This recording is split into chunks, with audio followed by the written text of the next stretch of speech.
Jake Morrison stood at the observation deck of the Phoenix Dawn, watching the massive alien ship grow larger in the view screen. His German shepherd, Max, sat beside him with alert brown eyes scanning everything around them. The dog's black and tan coat was perfectly groomed for this important meeting. "First time meeting the Zeltharians," said Lisa Brooks, walking up behind them. She was the head of security for this diplomatic mission. "Intel says they're tough warriors who respect only strength." Jake nodded and scratched behind Max's ears. The dog leaned into his touch, tail wagging slightly. "Well, we'll show them that humans can be strong too. Right, boy?" Max looked up at Jake and gave a soft woof of agreement. Lisa smiled at the pair. She had worked with Jake for 3 years and knew that Max was more than just a pet. The dog was trained to detect dangers that humans might miss. "Sir, the Zeltharian ship is requesting permission to dock," came a voice over the communication system. "Permission granted," Jake replied. He took a deep breath. "Time to make history, Max." 30 minutes later, Jake stood in the main docking bay with his small team. Max sat perfectly at his left side, wearing his official diplomatic service vest. The dog's ears were perked forward, listening to every sound. The airlock hissed open, and the Zeltharians stepped through. Jake had seen pictures, but seeing them in person was different. They stood nearly 8 feet tall with dark green scales covering their bodies. Their heads were long and narrow like a lizard, with bright yellow eyes that seemed to study everything with cold intelligence. The leader wore golden armor that marked him as someone important. He stopped in front of Jake and looked down at him with what might have been amusement. "I am Ambassador Kethvor of the Zeltharian Empire," the alien said in perfect English. His voice was deep and rough like gravel. "You must be the human diplomat we have heard about." "Jake Morrison, representing Earth's government," Jake replied with a respectful nod. "Welcome aboard the Phoenix Dawn." Kethvor's yellow eyes moved, down to Max, who was sitting calmly but alert. The alien's head tilted slightly, and Jake heard what sounded like a low hiss. "What is this creature?" Kethvor asked, pointing at Max with one clawed finger. "This is Max, my partner and companion," Jake said with pride in his voice. "He's a dog, one of Earth's most loyal species." Behind Kethvor, the other Zeltharians began making strange clicking sounds. Jake realized they were laughing. The sound was harsh and cold, nothing like human laughter. "Partner?" Kethvor repeated, his voice filled with disbelief. "This small animal is your partner?" "Dogs have been humanity's companions for thousands of years," Jake explained patiently. "They're intelligent, loyal, and brave. Max here is trained to help with security and detection work." The clicking laughter grew louder. The Zeltharian military commander, who wore dark red armor, stepped forward. His name tag read, Zekthul. "On our world, we eat creatures like this," Zekthul said with a cruel smile that showed sharp teeth. "They are prey animals, good only for food or perhaps carrying small items." Max's ears flattened slightly at the aggressive tone, but he remained sitting calmly. Jake felt his jaw tighten but kept his voice steady. "I think you'll find that dogs are much more than that," he said. "But perhaps we should continue this conversation over dinner. We've prepared a meal to honor your visit." Kethvor nodded, though his eyes remained fixed on Max with obvious amusement. "Yes, let us eat. Though I am curious to see more of this strange relationship between predator and prey." "We're both predators," Jake corrected gently. "We work together." This brought another round of clicking laughter from the Zeltharians. In the dining hall, Jake had arranged for a formal meal with Earth's best foods. The Zeltharians examined everything with interest, though they made comments about the soft nature of human cuisine. Max lay beside Jake's chair, occasionally accepting small pieces of meat that Jake offered him. Each time this happened, the Zeltharians would exchange glances and make more clicking sounds. "Tell me, human Jake," Kethvor said while cutting into a piece of synthetic steak. "On your world, do all warriors keep food animals as companions?" "Max isn't a food animal," Jake replied calmly. "He's family, and not all humans are warriors, but many of us have dogs as companions." "Family?" Zekthul leaned forward with interest. You consider prey animals to be family? Dogs aren't prey animals on Earth, Lisa Brooks interjected. They're partners in hunting, protection, and companionship. Impossible, said another Zeltharian officer. No predator species would share resources with a weaker creature unless that creature provided significant value. What value does this animal provide? Jake looked down at Max, who was resting with his head on his paws but with eyes still alert to everything around them. Loyalty, companionship, protection, and abilities that complement our own, such as? Kethvor challenged. Max can smell and hear things I cannot, Jake explained. He can detect explosives, drugs, and even changes in a person's scent that might indicate illness or deception. He's also trained in protection and will defend me with his life if necessary. The Zeltharians looked skeptical. Zekthul made a dismissive gesture. Any proper warrior would have these abilities naturally or through technology. Depending on another species shows weakness. I disagree, Jake said, his voice remaining diplomatic but with a slight edge. Working together with other species has made humanity stronger, not weaker. Kethvor set down his eating utensil and studied Jake carefully. This is why your species puzzles us, human. You show affection to creatures that should be beneath you. You share your food with animals that contribute little to your survival. On Zeltharian worlds, the strong take what they need, and the weak serve or die. That's one way to live, Jake acknowledged, but it's not the human way. And perhaps that is why humanity remains confined to one small planet while the Zeltharian Empire spans 50 star systems, Zekthul said, with obvious pride. Jake felt Max shift beside him. The dog had sensed the growing tension in the room. Jake reached down and placed a reassuring hand on Max's head. We've only just begun exploring space, Jake said, but we're eager to learn from other species and share what we know. Share? Kethvor repeated the word like it left a bad taste in his mouth. Always this talk of sharing with humans. Tell me, if your empire offered to protect Earth in exchange for service, would you accept? Jake's eyes hardened slightly. Earth doesn't need protection. We need partners. Partners, Zekthul laughed. Like you and your food animal? Like me and Max, yes, Jake said firmly. The Zeltharians exchanged glances, and Kethvor leaned back in his chair. I see. Well, human Jake, perhaps we can discuss a different arrangement. The Zeltharian Empire is always interested in adding new worlds to our territory.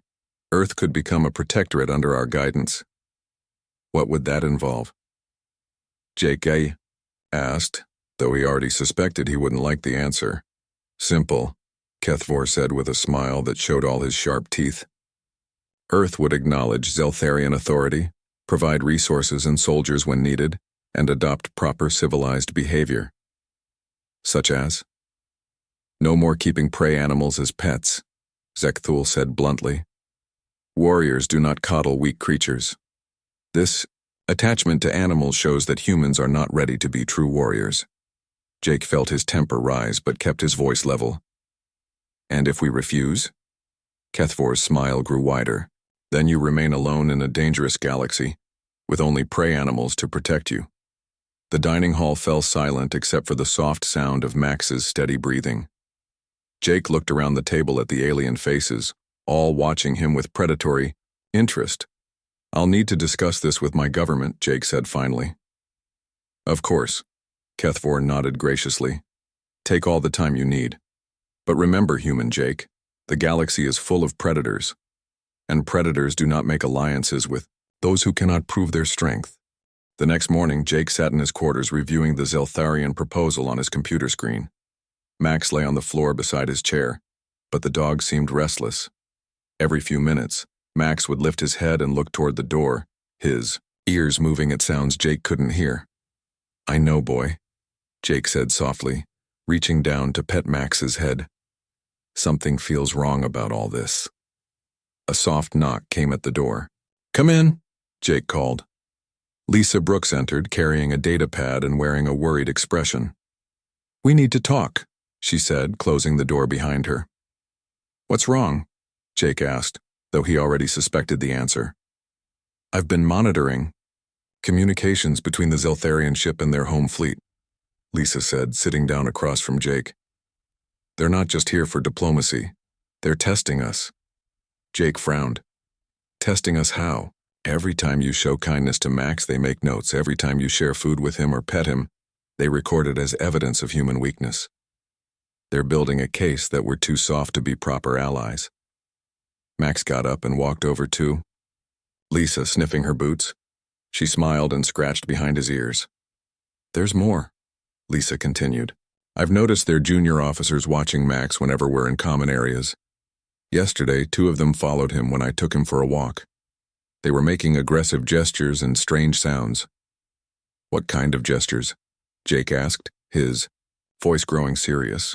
Threatening ones. They would bare their teeth and hiss when they thought I wasn't looking.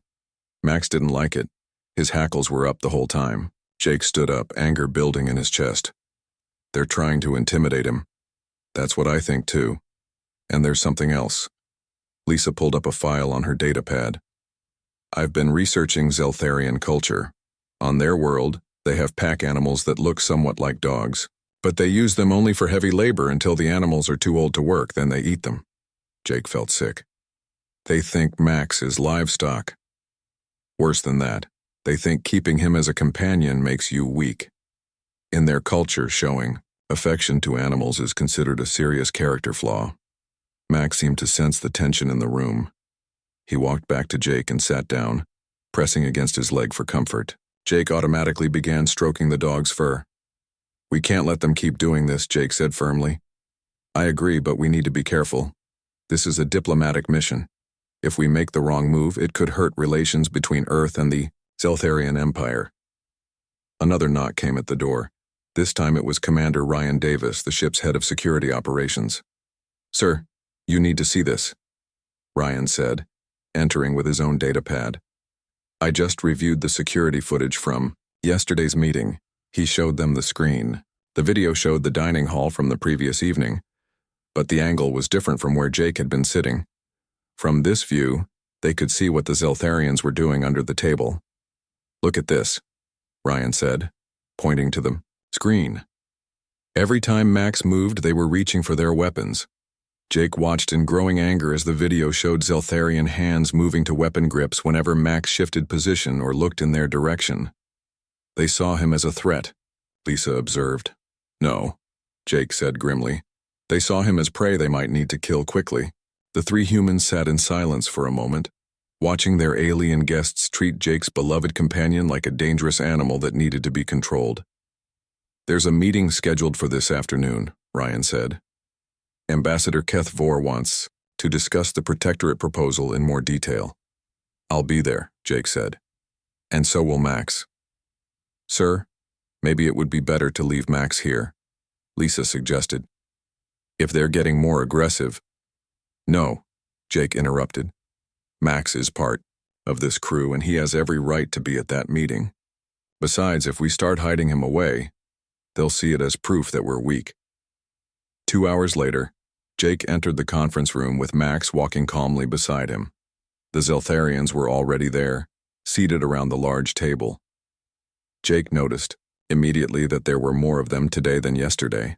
Ah, human Jake, Keith Vor said with his sharp-toothed smile. And you brought your food animal again. Max is not a food animal, Jake replied calmly, taking his seat. Max settled down beside his chair, but Jake could see the dog's muscles were tense. Of course not, Zekthul said from across the table. Food animals are useful. The other Zeltharians made their clicking laugh sounds.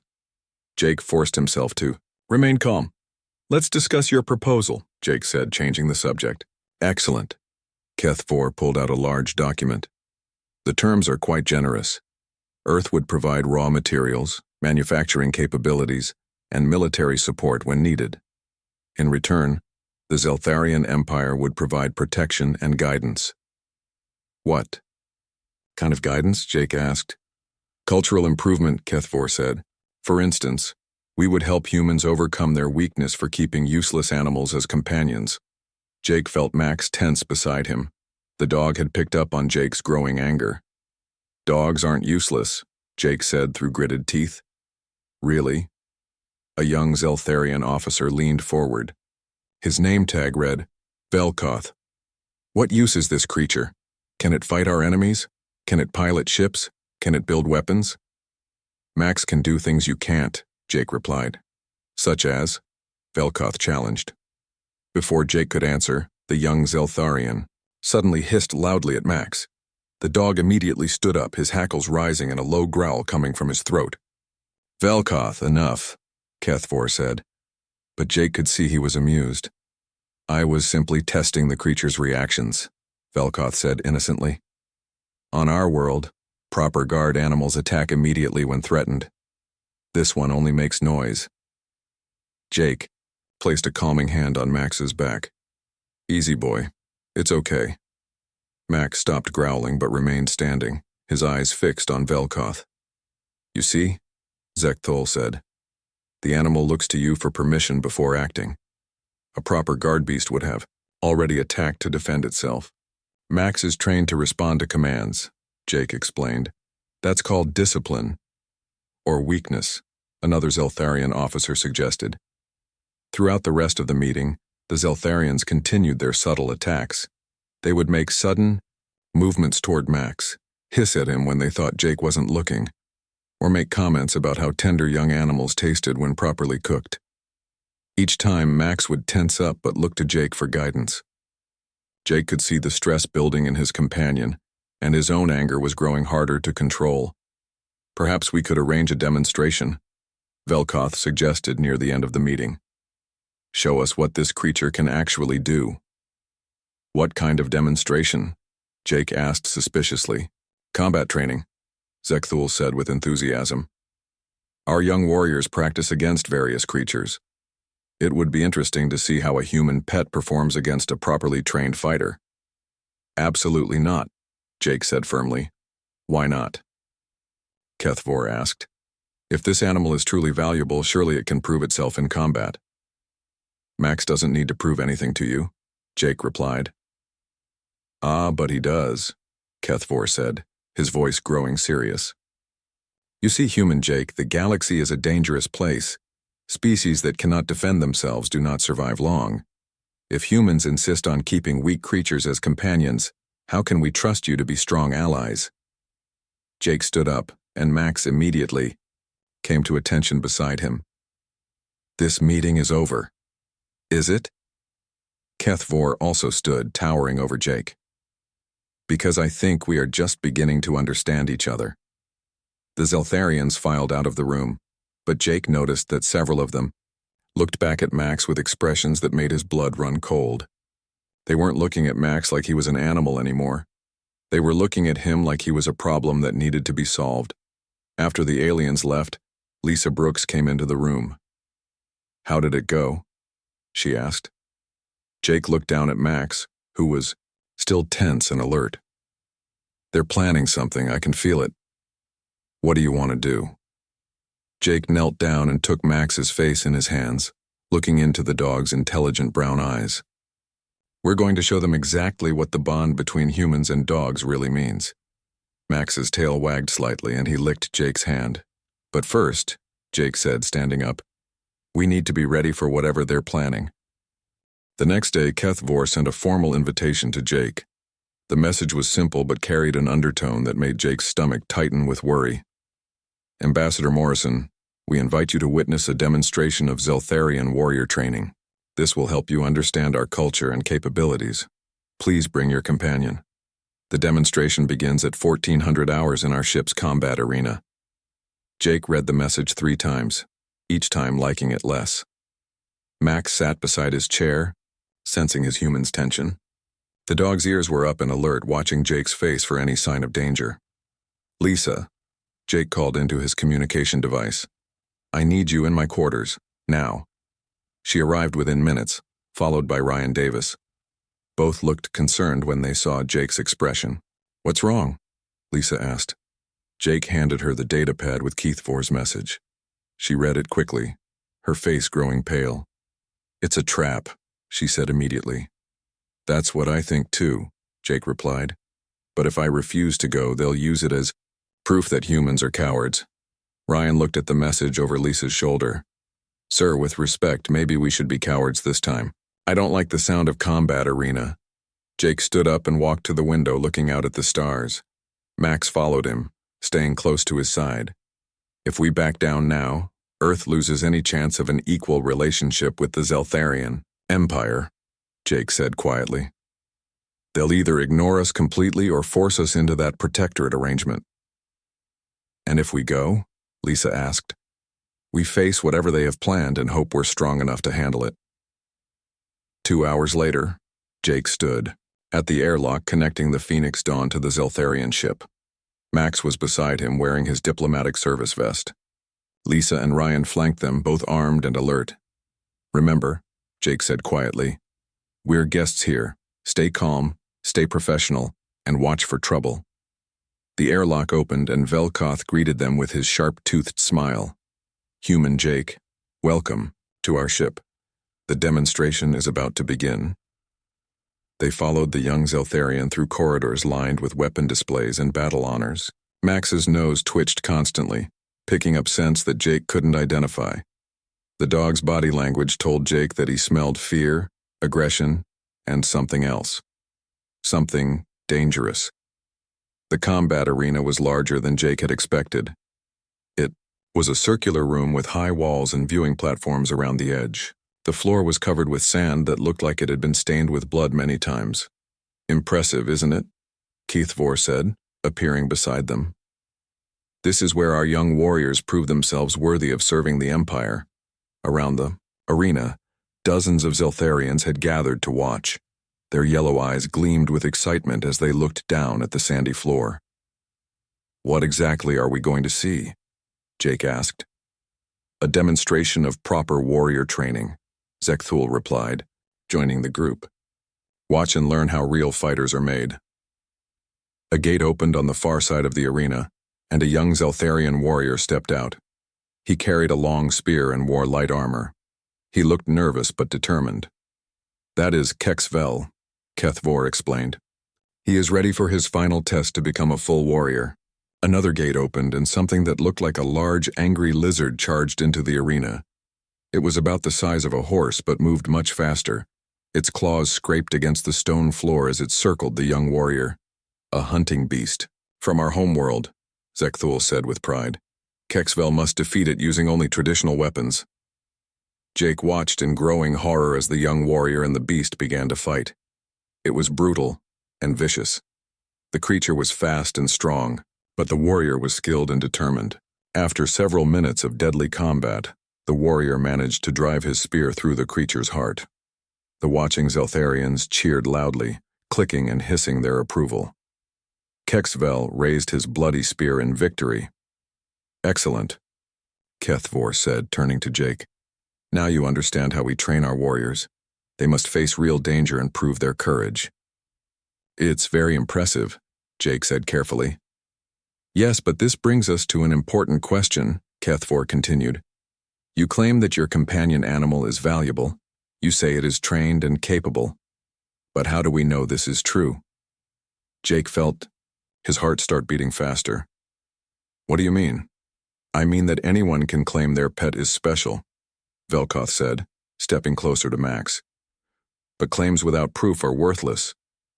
Max's ears went back slightly, and he moved closer to Jake's leg. The dog could sense the hostile intent in the young Zeltharian's voice. What are you suggesting? Jake asked, though he was afraid he already knew. A simple test, Kethvor said smoothly. Allow your companion to face one of our junior warriors in combat.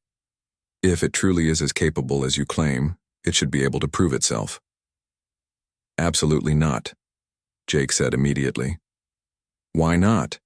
Zekthul demanded. Are you afraid your pet will be exposed as weak? Max is not a gladiator, Jake replied, firmly. He's a trained professional, not an entertainment animal. Professional what? Velkoth laughed. What profession could such a creature have? He's trained in detection, protection, and communication, Jake explained. He doesn't need to fight. Wild animals to prove his worth. On our world, anything that cannot fight for itself is prey, Kethvor said coldly. If your species forms bonds with prey animals, how can you be trusted as warriors? The other Zeltharians around the arena began clicking and hissing in agreement. Jake could feel the mood turning ugly. This conversation is over, Jake said, turning toward the exit. We're leaving. Are you? Sekthul stepped in front of them, blocking their path. Because I think we need to settle this question once and for all. More Zeltharians moved to surround Jake's small group. Lisa and Ryan immediately reached for their weapons, but they were vastly outnumbered. What are you doing? Jake demanded. Providing a lesson, Kethvor said. If humans are too weak to defend their beloved pets, then they are too weak to be our allies. Suddenly, 4 Zeltharian guards moved toward Max. The dog immediately went into a defensive crouch, growling deep in his throat. Don't touch him, Jake warned, stepping in front of Max. Or what? Velkoth sneered.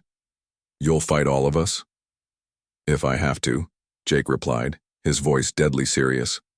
The guards hesitated for a moment, surprised by the intensity in Jake's voice. But Sekthul gestured for them to continue. Take the animal, he ordered. Let's see how it performs against a real warrior. The guards lunged forward. Max exploded into action, barking loudly and snapping at the nearest guard. But there were too many of them, and they had come prepared with nets and restraining poles. Lisa and Ryan tried to help, but more guards appeared to hold them back. Jake fought desperately to reach Max, but strong alien hands grabbed his arms and held him in place. Let him go, Jake shouted, struggling against his captors. Don't worry, human, Kethvor said mockingly. If your pet is as special as you claim, it will survive. If not, well, at least we'll know the truth about human weakness. Max was fighting hard, but the nets were wrapping around him and the restraining poles were keeping him away from his attackers. His barks echoed through the arena, desperate and frightened. Jake had never felt rage like this before. It burned through his chest like fire, making his vision blur with anger. These aliens had just made the biggest mistake of their lives. You have exactly 10 seconds to let him go, Jake said, his voice so cold and quiet that even the Zeltharians stopped to listen. Or what? Kethvor asked with amusement. Jake looked directly into the alien's yellow eyes. Or you'll discover why humans conquered a planet full of predators. He reached slowly for his communication device, and this time, the guards didn't stop him. They were too curious to see what the angry human would do. Jake pressed the emergency signal and spoke clearly into the device. Phoenix Dawn, this is Ambassador Morrison. Code Red. Hostile action against crew member. Max is in immediate danger. Request immediate intervention. The response came back immediately from Captain Betty Holmes. Understood, Ambassador. Intervention authorized. All crew. Battle stations. Through the arena's viewports, they could see the Phoenix Dawn's weapon systems coming online, targeting the Zeltharian ship. Kethvor's amusement disappeared. What are you doing? What I should have done the moment you threatened my partner, Jake replied. Max isn't just my pet. He's a certified member of Earth's diplomatic corps. You just committed an act of war against Earth. The Zeltharians looked at each other in confusion and growing alarm. They had expected the human to beg or plead for his animal. They had not expected him to declare war. You're bluffing, Sekthul said, but his voice sounded uncertain. Jake smiled, and for the first time since meeting the Zeltharians, his smile was as cold and predatory as theirs. Try me, he said. The silence in the arena stretched for several long seconds. Max was still trapped in the nets, but he had stopped struggling and was watching Jake with intelligent eyes. The dog seemed to understand that something important was happening. You cannot be serious, Kethvor said, though his voice had lost its mocking tone. You would start a war over one animal? Not one animal, Jake replied, his voice still cold as ice. One crew member, one partner, one family member. Captain Betty Holmes's voice came through Jake's communication device, loud enough for everyone in the arena to hear. Ambassador Morrison, Phoenix Dawn weapons are locked on target. We have clear shots at their engine room, bridge, and life support systems. Awaiting your orders. The Zeltharians began looking nervously at each other. They had expected the human to be helpless once separated from his ship. They had not planned for his ship to respond with immediate military action. "Captain Holmes," Jake said into his device, "please inform the Zeltharian commander that they have 60 seconds to release Max unharmed and return him to my side." "Understood, Ambassador. Zeltharian vessel, you are hereby ordered to immediately release the Earth Diplomatic Corps member currently being held against his will. You have 55 seconds to comply." Zekthul stepped forward, his scales flushing darker with anger. "This is madness. You cannot threaten the Zeltharian Empire over a pet." "Watch me," Jake said simply. Suddenly, Jake's communication device crackled with different voices. Other human crew members throughout the Zeltharian ship were checking in. "Ambassador, this is Chief Engineer Amy Chen. I'm in their engine room. The Zeltharians are asking me to continue my work, but I'm afraid I'm too concerned about Max to concentrate properly. Ambassador, this is Dr. Kevin Park in their medical bay.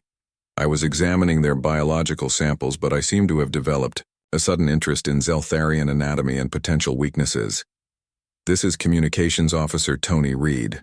I've been monitoring their internal communications, and I'm noticing some very interesting tactical information." Jake looked around the arena at the confused and increasingly worried Zeltharian faces. "You see, the thing you don't understand about humans is that we don't just form bonds with dogs. We form them with each other too." Kethvor's yellow eyes widened as he began to understand what was happening. "Your crew members were supposed to be working peacefully throughout our ship." "They were," Jake agreed, "until you threatened Max. Now they're acting like what they really are, members of my pack who just watched you attack one of our own." Captain Holmes's voice came through again. 40 seconds remaining. I should mention that our engines are now fully powered and ready for emergency departure. If we have to leave, quickly the docking clamps will be released explosively." The Zeltharians looked at each other with growing alarm. If the human ship departed explosively while their ships were still connected, it would tear a hole in their hull. "This is impossible," Velkoth said, his voice high with stress.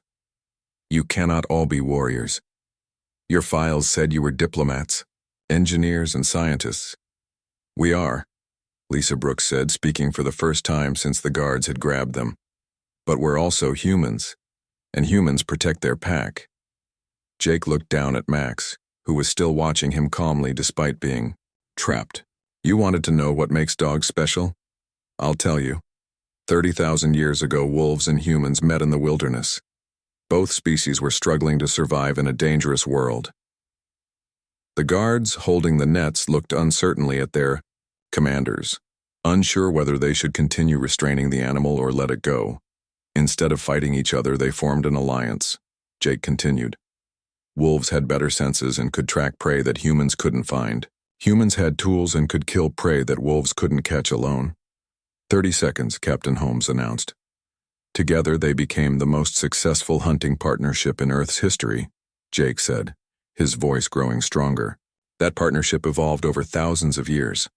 Wolves became dogs and humans learned to work with other species instead of just dominating them. Jake looked directly at Kethvor. Max isn't my pet. He's the latest result of the longest alliance in human history. He can smell explosives I can't detect, hear sounds I can't hear, and sense dangers I would miss completely. 20 seconds. And in return, Jake continued, I provide him with food, shelter, medical care, and protection. It's not weakness. It's a partnership that has made both our species stronger. Zekthul made a frustrated gesture. But he's just an animal. Animals serve or die. That's where you're wrong, Jake said. Max doesn't serve me, he chooses to work with me. There's a difference. 15 seconds. Kethvor looked around the arena at his warriors, then at the viewports showing the human ship with its weapons, powered and ready. His political instincts were finally overriding his cultural prejudices. Release the animal, he ordered quietly. Sir? One of the guards asked, confused. Release it now, Kethvor shouted. The guards quickly untangled the nets and pulled back the restraining poles. Max immediately ran to Jake's side, pressing against his leg, and looking up at him with relief. Jake knelt down and put his arms around Max, checking him for injuries. The dog licked his face and wagged his tail, happy to be back with his human. 10 seconds, Captain Holmes announced. Max is safe, Jake said into his communication device. Stand down weapons but maintain readiness. Understood, Ambassador. Weapons powering down but remaining targeted. Jake stood up, keeping one hand on Max's head. The dog stayed close, but his posture had changed. Instead of looking nervous and defensive, Max now looked alert and confident. He seemed to understand that the balance of power had shifted. Now, Jake said, looking around at the Zeltharian leaders, let's discuss what just happened here. You threatened to destroy our ship, Zekthul said accusingly. No, Jake corrected. I responded to your threat against my crew member with appropriate protective measures. It's an animal, Velkoth protested weakly. It's a trained professional who has served alongside humans for 3 years, Jake replied firmly. Max has detected hidden weapons, found explosive devices, and alerted us to dangers that our technology missed. He has saved human lives. Jake looked around the arena, meeting the eyes of every Zeltharian present. You wanted to know if humans are strong enough to be your allies. You just found out.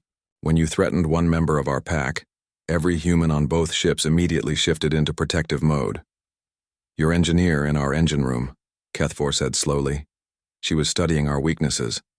Your doctor in our medical bay was analyzing how to hurt us, Zekthul added. Your communications officer was gathering intelligence about our defenses, Velkoth finished. Jake nodded. And they did all of that without orders, without planning, and without hesitation. Because that's what pack animals do when their family is threatened. The Zeltharians looked at each other with new understanding and growing respect.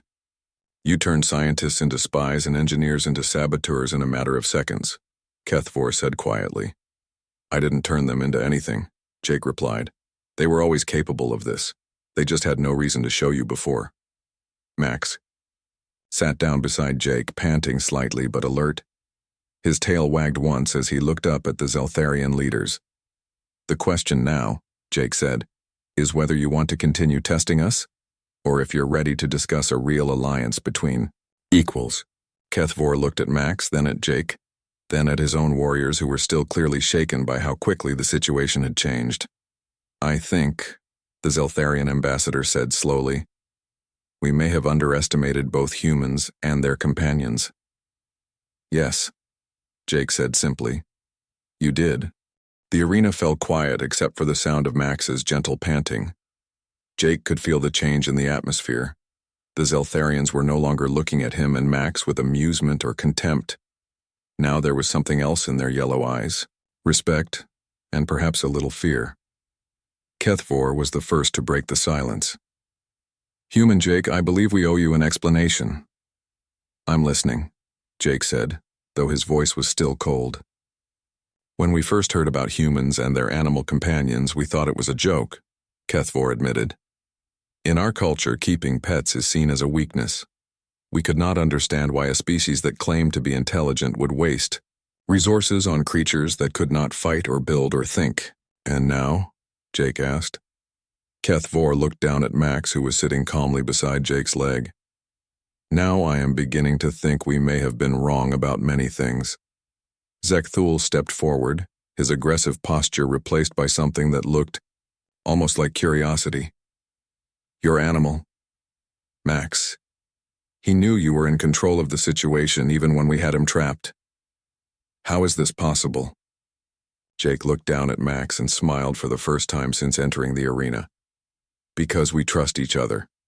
Max has worked with me long enough to know that I will always find a way to protect him, and I trust him to stay calm and smart, even in dangerous situations. But he is not capable of complex thought, Velkoth said, though his voice was no longer mocking. Isn't he? Jake asked. Max, show them your training.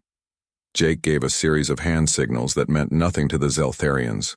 Max immediately responded, moving to different positions around Jake, alerting to imaginary threats and demonstrating various protective stances. He's communicating with you without sounds, Kethfor observed. Dogs and humans have developed dozens of ways to communicate, Jake explained. Hand signals, body language, vocal cues, even scent markers. Max can tell from my posture and breathing whether I'm relaxed, alert, or ready for action. Jake knelt down and placed his hand on Max's chest. "Feel this," he said to Max softly. The dog immediately relaxed, his breathing slowing and his muscles loosening. The change was visible to everyone watching. "How did you do that?" Zekthul asked. "I told him in our shared language that the danger was over," Jake said simply. "He trusts me completely, so he can relax even though we're surrounded by potential enemies." Kethfor shook his head slowly. "This is not what we expected." "What did you expect?" Jake asked. "We thought you would beg us to spare your pet. We thought you would show weakness and prove that humans are not ready for the challenges of galactic society." Jake stood up, keeping one hand on Max's head. "Instead, you discovered that humans don't abandon their pack members. Ever. Your crew, members throughout our ship," Zekthul said thoughtfully. "They all responded immediately when your companion was threatened. They didn't need orders or time to think about it," Jake confirmed. "They just acted to protect a member of their pack." "Even though he is a different species," Velkoth added quietly. "Especially because he's a different species," Jake corrected. "It takes more strength to build alliances across species barriers than it does to dominate your own kind." Kethfor walked closer, moving slowly so as not to alarm Max. The dog watched him carefully but didn't show any signs of fear. "May I see his training more closely?" Kethfor asked. Jake nodded. "Max, search." The dog immediately began moving around the arena, his nose to the ground. Within seconds, he had located several hidden weapons that the Zeltharians had placed around the area. He sat down next to each one and looked back at Jake for confirmation. "He found our emergency weapon caches," Zekthul said with amazement. "We hid those carefully." "His nose is thousands of times more sensitive than mine," Jake explained. "He can smell the metal, the chemical residue from the weapons, and even the scent of the hands that placed them there." "Remarkable," Kethfor said. "What else can he do?" Jake spent the next few minutes demonstrating Max's abilities. The dog showed how he could detect different types of dangers, communicate silently with Jake, and even provide emotional support when Jake pretended to be stressed or upset. "On our world, we have pack hunters," Zekthul said slowly. "But they work together only because they are the same species. We have never seen cooperation like this between different types of creatures." "That's because you've been thinking about it wrong," Jake said. "You see cooperation as weakness because you think the stronger partner is giving something up to help the weaker one. Is that not true?" Velkoth asked. "Not at all," Jake replied. "When humans and dogs work together, both partners become stronger than they could ever be alone. Max gives me abilities I don't have naturally. I give him abilities he doesn't have naturally. Together, we can accomplish things that neither of us could do separately." Jake looked around at the Zeltharian faces, seeing understanding beginning to dawn in their expressions. "Your species conquered 50 star systems through strength and dominance," he continued. "That's impressive, but humans conquered their entire planet by learning to work with other species." "Other species besides dogs?" Kethfor asked. "Horses to help us travel and carry heavy loads, cats to control pest animals around our food stores, birds to carry messages and hunt flying prey, even insects to pollinate our food plants." Jake smiled. "Humans didn't become the dominant species on Earth by being the strongest or fastest or most dangerous. We became dominant by being the best at making alliances." The arena was completely silent now.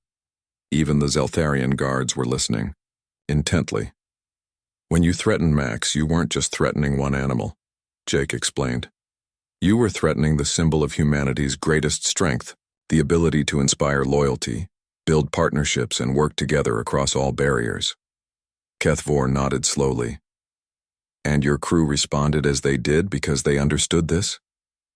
"They responded as they did because Max is family," Jake said, simply. "And humans protect their family." Max looked up at Jake and wagged his tail, sensing that the tension in the room was finally fading.